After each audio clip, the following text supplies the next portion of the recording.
did a little bit of everything instead of just shooting the ball? Yeah, well, I thought he played probably, Frank's probably been our best, but over the 2 exhibition games, he's been right there being one of our better players. And I thought he played well, and he showed some athletic ability tonight. Were you happier with the rebounding tonight? Yeah, it was better. It wasn't great, but it was better. First half, I thought our big guys really went after the ball, especially on the offensive end. And then the second half, I didn't think it was quite as good. But yeah, we did some good things. We missed 24 shots and we got 13 back, so that's not bad.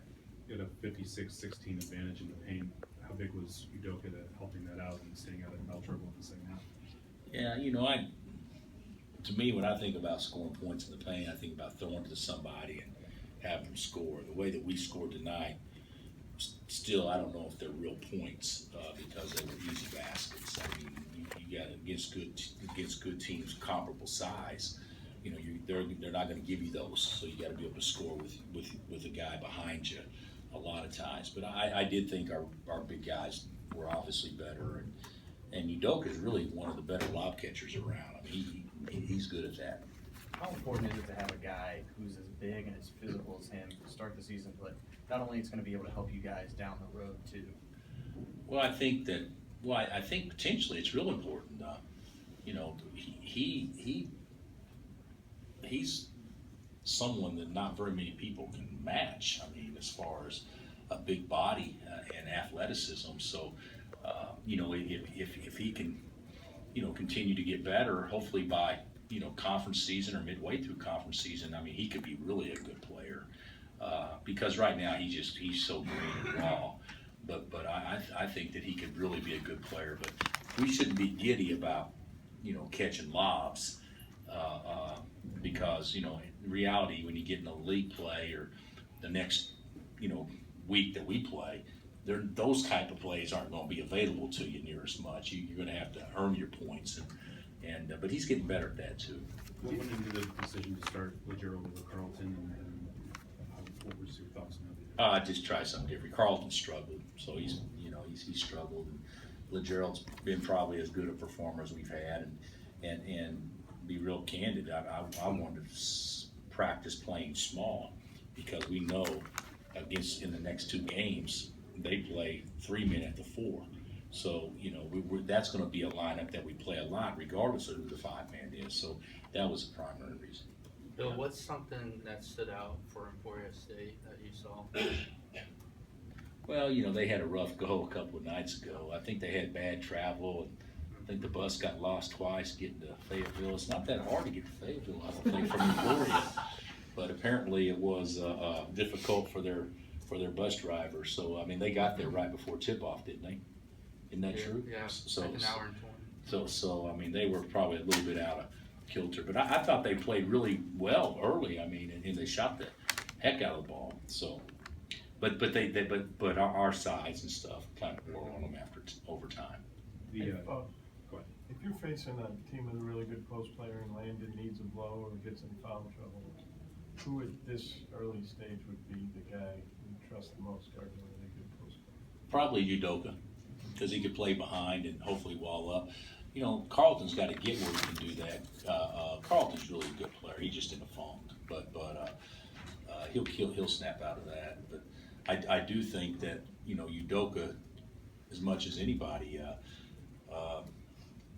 Last year we had Jamari, that we probably put in there that could buy some time. If you had Jamari and Perry and Lando and Carlton as your 4th big and Sheck as your 5th, that's quite a bit of depth. This year, obviously, early on, we're not going to have that kind of depth inside and guard a big. So I would say, Tom, in all honesty, probably be Doak more than anybody. Svi has looked really aggressive these first 2 exhibition games. That's something we didn't see from him as a freshman or a sophomore. He said he worked a lot on that over the summer. How does that make you feel? Well, he got here. He's 16 when he got here, so we shouldn't be too surprised he wasn't that aggressive as a freshman. Last year, I don't think he quite had the year that he hoped he'd have.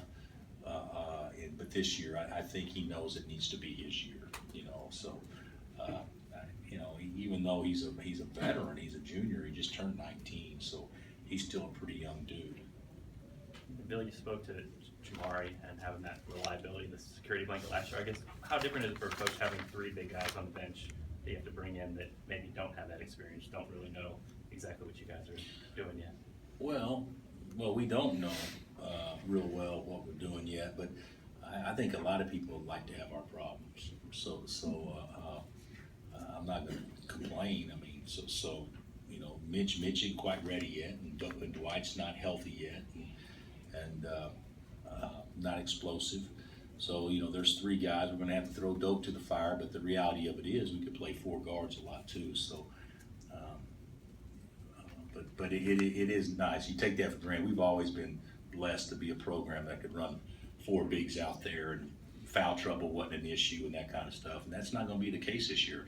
Tom brought it up, and it's a good point. Landon needs to stay out of foul trouble so he can play his 25 to 27 or 28 minutes a game.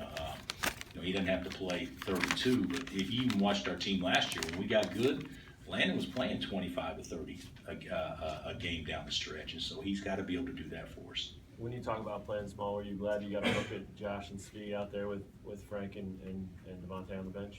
Just Josh? Yeah. I thought that was, well, that wasn't really when we were small. That was when we were as big as we could be. True. You know, with Josh and Svi and Legero, so that's 6'5", 6'7", 6'8" on the perimeter with two bigs. So yeah, I think that was good. Josh just needs to get a little rhythm going, and I thought he kind of did that better tonight. Are you happy with the way Udoka's moving as far as up and down the court, all that stuff, being in shape, I guess? Yeah, I mean, he's not in good enough shape to play 30 minutes a game, but the dude just lost 30 pounds, and you know, his idea of playing hard in the past was you can go three-man weave up and down a few times and, you know, call it a day. So I mean, this is a little bit different for him, so I think he's doing great.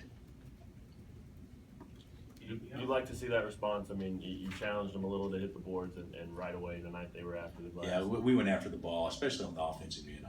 You know, all the big guys got all the rebounds in the first half, Right. and I guess they combined for 10 of the 12 that we actually got. One of them was a dead ball rebound, so. You know, that's good, but and I thought Josh and Legero went to the glass decent, but they didn't come away with any.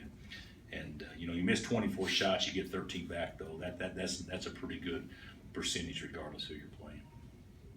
Jackson didn't have those turnover issues tonight. He had one bad one. Right. Yeah. But not 4 or 5 like he did the other night. Was that an emphasis, a talking point over the past several days?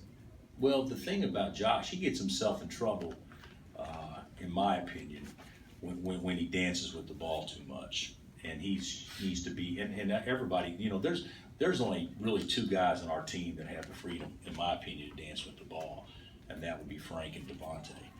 You know, with Sharon, back in the day, we let the ball stick with him because he was so good off the bounce, but most other guys we've had have been, you know, ball movers and straight line drivers, and Josh will be much better at dancing with the ball when he learns how to drive the ball straight lines and force help, because a lot of times, you know, he in high school, that was how they played, isolation, dance with it to go get your own shot, and I'd rather drive it downhill, and he's getting a lot better at it, but certainly that's something that I think when he could become great at.